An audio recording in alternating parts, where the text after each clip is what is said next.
maghatag og kinabuhi. Tungod kay ang tao dili mabuhi sa tinapay lamang, kundi diha sa mga pulong nga nagagula sa baba sa Dios. Tungod niini ang Equi Frilibricum Church ubos sa pagpasiugda sa Mungkado Equi Frilibrium kon EFB Group mutang niining tulumanon ang pagpadayag sa maayong balita.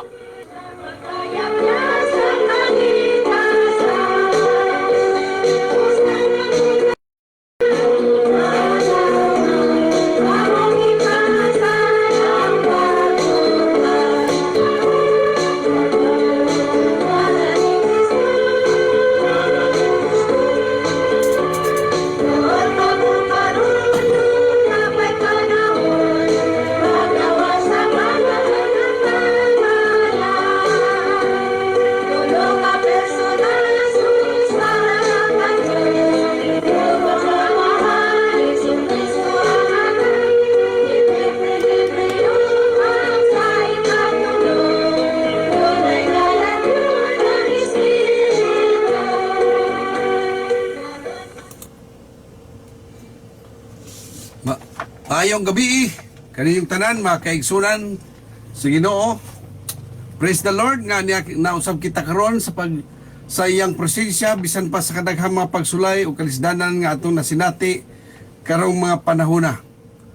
Apan mga igsoon, sa dili pa kita mo padayon, akong ipaabot ang akong pagpasalamat sa atong mga kaigsunan sa niaging selebrasyon nato nitong December 26 dinhi sa Central Church Babak, Mungkado Hall, Babak, Island Garden City of Samal, nga nagmalampuso na atong mga selebrasyon tungod sa inyo ang kamaayo, sa inyong suporta financially.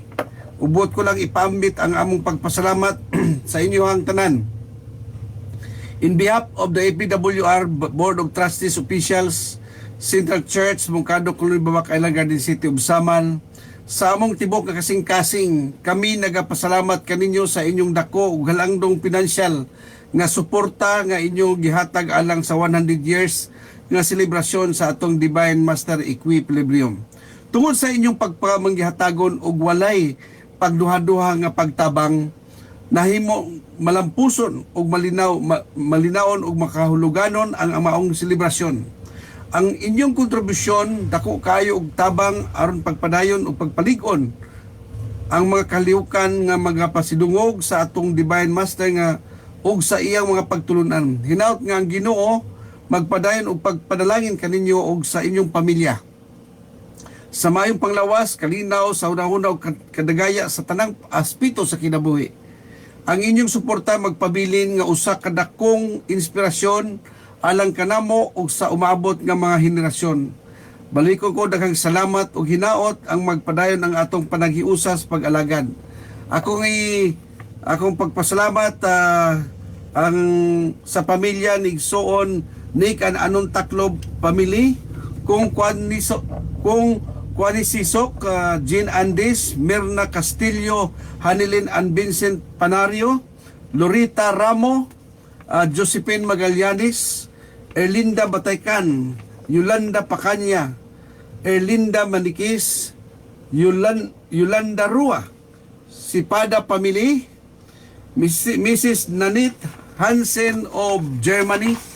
Salamat kay Sister Hansen sa imuhang tabang usab.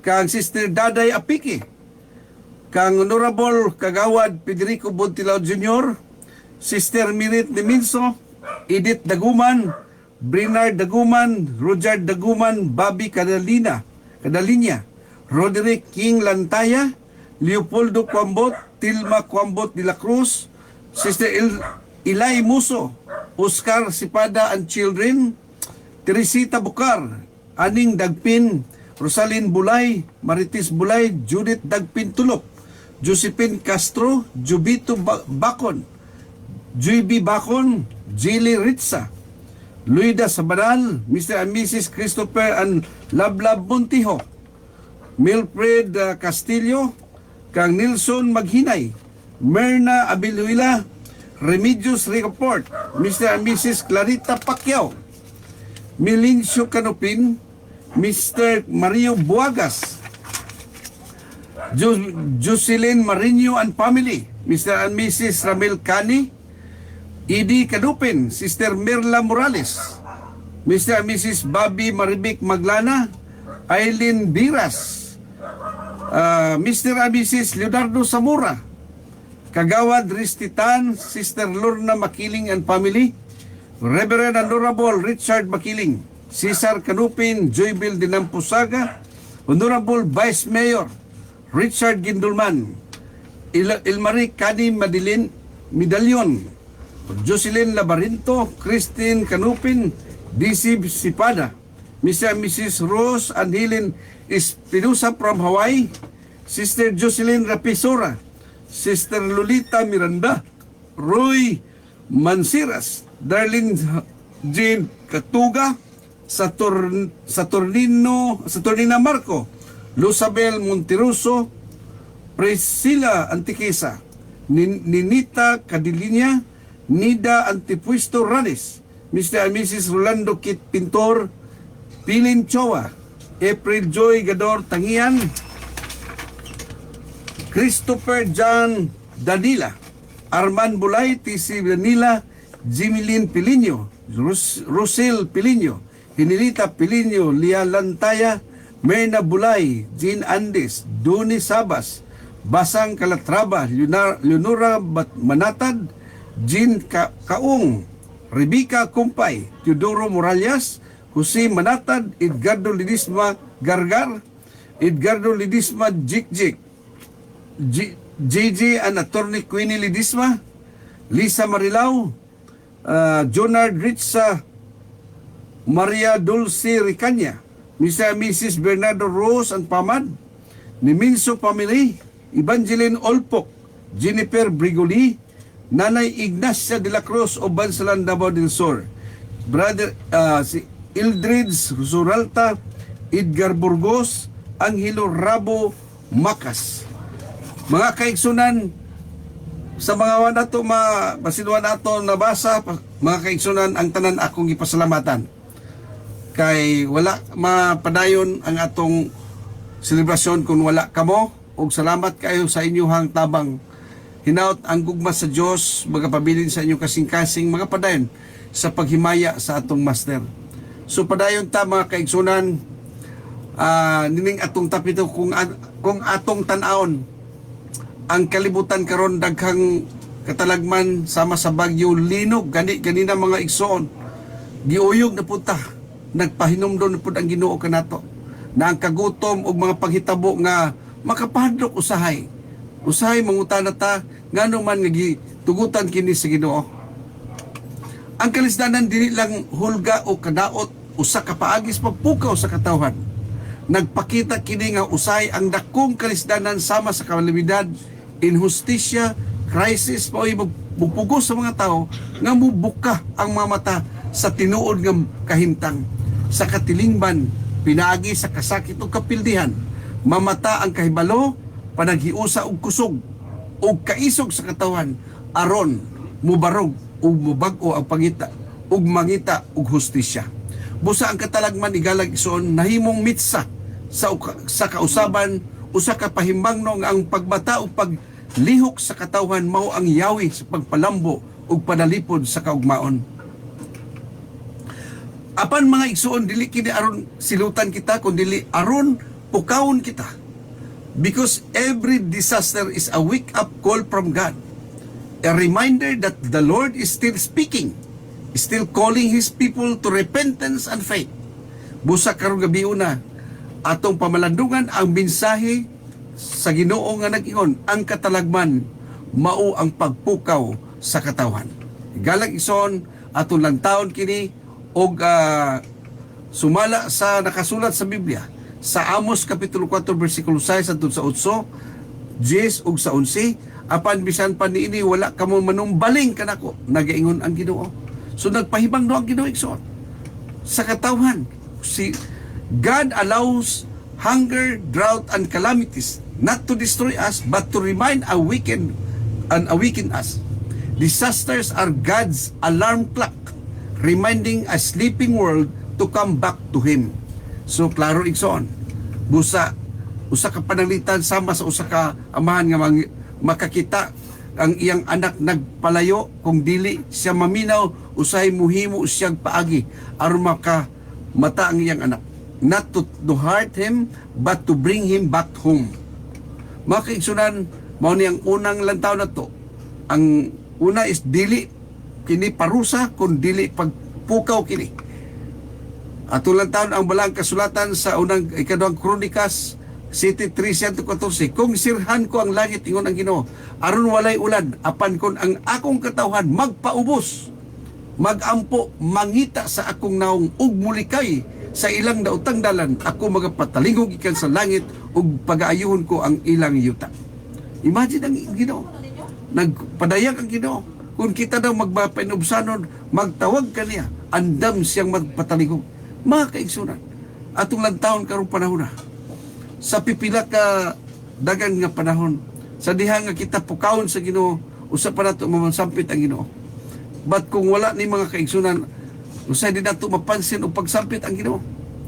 This verse show that these disasters are God's way of calling His people to repentance. He wants us to humble ourselves, pray, and turn from wicked ways. Sama sa usa ka warning light sa sakyanan. Kung mubutang ang pula nga suga, dili pasabot nga guba ang sakyanan. Kung dili timaan niya kinahanglan na nimo tan-awon. In the same way, calamities are warning lights from God. Ikaduha, nagpamatuod nga buhi ang Dios. Kung nay makita nato nga mga talagman, mga natural nga calamities, kini nagpaila nga ang Dios buhi. Palihok sa iyang gahom. Mao ni mga igsoon, tanaw na to ang balang kasulatan sa Nahum kapitulo 1 bersikulo 3 hangtod sa 5, ang Ginoo magalakaw sa unos ug bagyo ug ang mga panganod mao ang abog sa iyang mga tiil. Imagine, iyahan ni tanan, iyahan ni kabubuton. Busa walay tawo makapugog dinhi kung ang Dios mo palihok dinhi. When storms and earthquakes happen, they shows God's power and authority over nature. So He is reminding the people that He is still in control. Not science, not government, but God alone. Kung ang usa ka maestro gusto nga masayod kung andam ba ang iyang estudyante, usahay maghimo siya og sudden quiz. In the same way, God sometimes allows storms to test and strengthen our faith. Ang ikatulo igsoon atong lantawon, nagadala kini sa pagbag-o o transformation and renewal. So, ipakita sa Ginoo nga ang tao kinahanglan magbago. Sumala sa Biblia lang yun ang Hebreanon 12, versikulo 26 sa 27, God will shake not only the earth but also the heavens, so that the things which cannot be shaken may remain. God allows shaking so that fake things fall away, and only true faith remains. Disasters reveal who truly trust in God. Kung magbaha, ang basura ug hugaw mo awas, ug ang human ini sa baha, makita nimo ang tinaw nga tubig. In the same way, after every disaster, true faith shines clearer. Ang ikaapat, ilhanan sa pagbalik sa Dios. So kana mga kaigsunan, nagpakahiwatig ang Ginoo matod sa 24 sa Mateo bersikulo 6 hangtod sa 8. Makadugog kamo og gubat o mga hingiyong sa gubat, ayaw kamo kahadlok kay kinahanglan nga mahitabo kini apan dili pa kini ang katapusan. Kung na may masinati na tumaigsoon, sama sa linong, bagyo, gubat, kini nagpaila nga dili pa ni mao. So usa ka pagpahinumdum sa Ginoo sa matag usa ka nato, kay usay kitang tao di nato mapansin ang Ginoo mutawag na ta usahay kun na natay kinahanglan sama ganina sa pag-uyog kadali, daghang misyagit og Ginoo, daghang misyagit nga kanang tama na Ginoo. So mga igsoon atong lantawon nga ang tao sa diha manginahanglan sila, muduol sila og musampit sa Ginoo. Karon na pata musampit og nana sa mga kalisdanan. Igsoon gala ang pulong sa Ginoo, paambit ka nato. Jesus said, these are just a signs, not the end yet. They are reminders for us to repent pray and seek God's mercy. Sama sa alarm clock nga buot nga mapukaw ka sa buntag, kung imo siyang palungon ug dili ka na makapaminaw, maulahi ka. In the same way, if people ignore God's warnings, they will miss the time of His mercy. Ang ikalima, igsuon atong tan-awon unsan ang ikalima.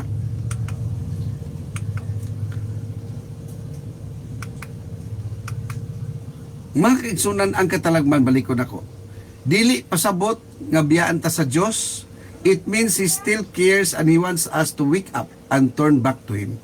Gusto niya nga mubalik ta sa iya. Salmo 46:1 hangtod sa 2, God is our refuge and strength, a very present help in trouble. Therefore, we will not fear, even though the earth be removed. Even when disasters come, God remains our refuge. Let us not be afraid, but let us return to prayer, humility, and faithfulness. Mga kaigsunan, ini kagabion atong hinumduman nga sa atong panahon karon, atong na sinati ang mga dili mahimo sa tao, iya gid kini sa Dios og sa kinaiyahan. Busa igsoon ni gala, usa ka tawag sa Dios kanato, usa ka pagpahinumdom sa Ginoo sa ato, nga kinan mo balik ta sa iya, mo surrender ta sa iya, mo duol ta sa iya, kay kini mo i-sign nga tawag sa Ginoo sa ato. Kay usay mga igsoon, di nato mapansin ang Ginoo, puro ta busy sa bulaton, busy sa trabaho, busy sa unsa mga bulaton, but ang Ginoo kanunay nagtawag kanato. Pinagi nini iyatang tawagon, pinagi sa mga katalagman, pinagi sa mga kinaiyahan nga palihukon niya. Busa igala igsoon, hinaot nga di ni mo ni kalimtan ug di nato na pabayaan ang tawag sa Ginoo sa ato. Kay kini tawag sa Ginoo sa atong mga katawhan nga wala nakaduol sa iya, nagpalayo sa iya, busa iyang ipaagi, pinagi nini mga katalagman nga ang tao muduol ug musampit sa iya. Kay mo may kasagaran sa tao igsoon, sa dihang na mga katalagman musyagit og Ginoo, pero ang Ginoo nagsyagit, nagtawag, duol ka mo kanako, simbahan ko. But igsoon higala ato bang napansin, hinaut igsoon higala atong pamalandungan ang pulong sa Dios ing kagabion nga maghatag kinigluna sa tawag sa kasing-kasing aron kita makapadayon sa pagpangalagan ngadto kaniya. Higala igsoon nining kagabion ako ning temporary nga atong putlon sa sunod higayon na pud ang atong mga pagpaambit sa pulo sa Ginoo og danon ko kamo sa pagampo. So higalag suon yung atong mga ta, duko atong ulo ug mamalandong ta, gamhanan og bala na mga Dios Ginoo nining kagabion. Salamat sa kaayo nimo Ginoo sa imong gipatawag, sa imong pagtawag kanako namo Ginoo, pinagi nini mga natural nga mga kalamidad sama sa bagyo, sa lino Ginoo. Kung imo kining pagtawag kanamo, hinaut pa o Dios nga imo kaming tagag mga tsansa sa pagduol kanimo o Dios, pag-surrender kanimo. Ginoo, na side kami nga ikaw ang tag-iya sa tanang dinis kalibutan. Keep among kinabuhi sa mga buluhaton namo Ginoo, dili namo mahimo kung wala ikaw. Busa ang among pagduol kanimo Ginoo, pag-surrender sa among kinabuhi aron kami Ginoo makapadayon usab sa pagsunod sa imong kabubuton. Nining kagabi o Dios ang tanan, among ibalik ang dakong dungog himaya di sa pangalan gamanan sa ngalan ni Kristo Jesus ug diha sa bagong ngalan equilibrium nga maghatod kanamo ngadto sa kinabuhi nga walay katapusan. Amen o amen.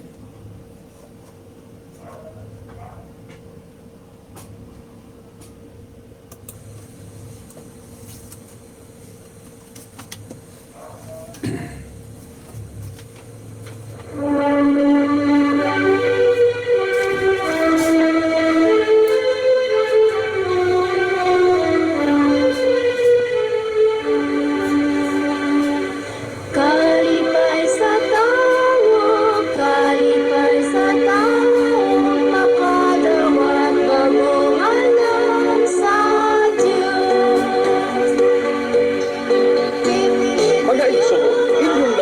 ang makahuluganon ug matulon-anong mga pulong sa Dios.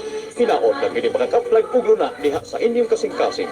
Ug kamo gidapit pagpatalinghog kanunay ning tulumanong. Pagpadayag sa maayong balita nga gihatod kaninyo sa Mongkado EFB Group.